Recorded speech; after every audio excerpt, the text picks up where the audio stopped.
The retelling of the Resurrection F movie is finally over. How was the climax? Did it do absolutely anything above the movie, or was it a waste of time?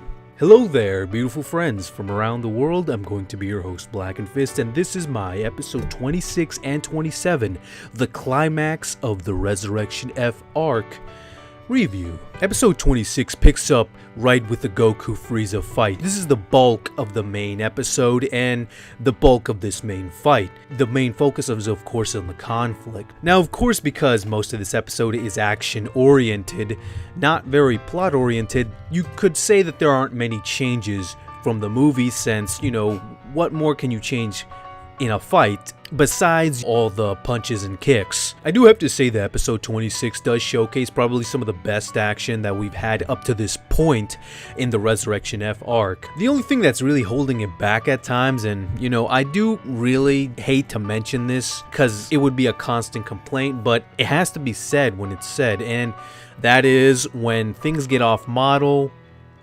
It's really noticeable. This is a very important scene, at least for art, and that is when the fighting is taking place. I think that when the art fails to convey the fighting of a certain scene, the scene starts to collapse in on itself. And although I don't think it completely collapsed, because I do think that at least what was going on in the terms of fighting was probably some of the most interesting stuff that we've gotten in this whole entire arc, at least. Episode 27, however, was a different story altogether. Episode 27 is the final episode of the Resurrection F arc and the best episode in this entire arc, hands down.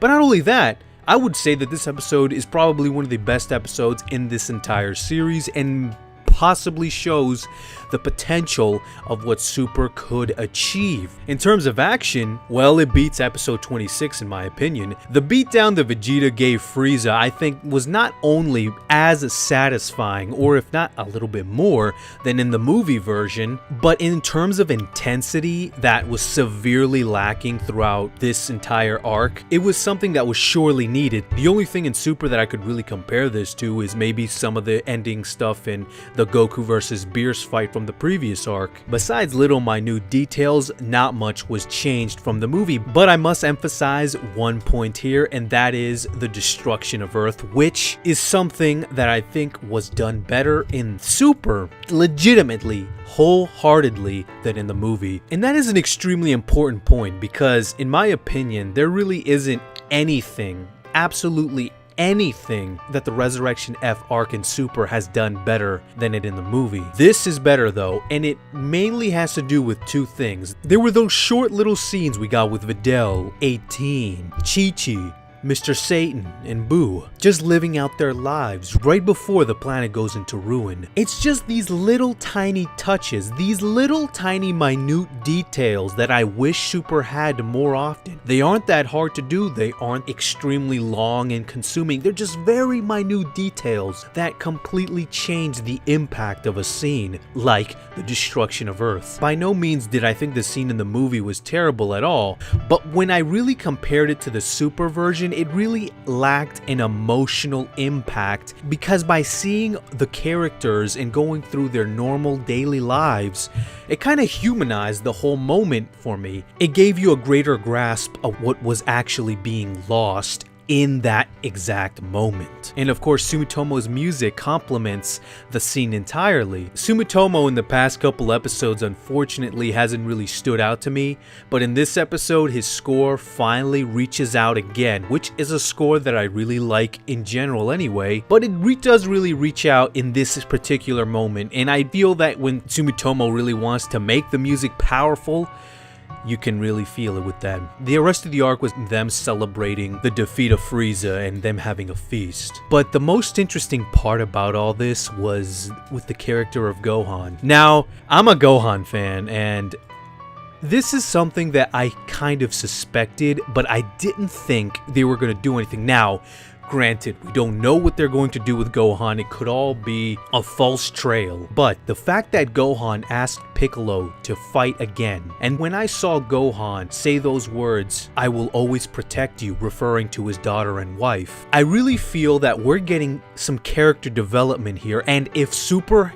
handles this properly, this is going to be a great moment for Gohan, which is a character I thought was going to be pushed aside completely. But with that one line, "I will always protect you, Videl," I feel that Gohan is starting to realize that perhaps he's going to have to be forced to fight, which is within his own character. Gohan has always fought because of external forces, because he was forced to fight, because he was influenced by others. Seeing the planet destroyed and everything that you know lost in it right before your eyes in space, that could change you. And I really feel that if they play these cards right with Gohan, Super is holding a lot of potential with this development. And I really hope that they will facilitate this character development and not let it go to waste. But anyway guys, that has been my review of episode 26 and 27. It looks like a very promising start for the next arc, which is going to be finally all new material and that we're done with all these movie retellings.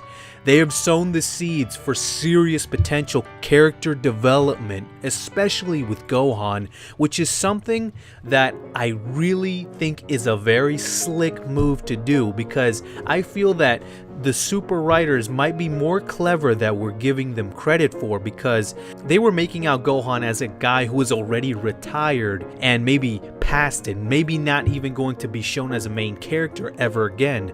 And then they pull this off, so perhaps the writers might have been intentionally deceiving us. But who knows? The episodes haven't come out yet. We'll see.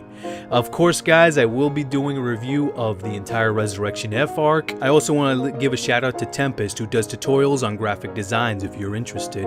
But anyway guys, if you like this video, subscribe to my channel, as you will get these reviews and my thoughts as soon as they come out. But anyway guys, until Dragon Ball calls me again, I'm Blackenfist, and I'm out, man.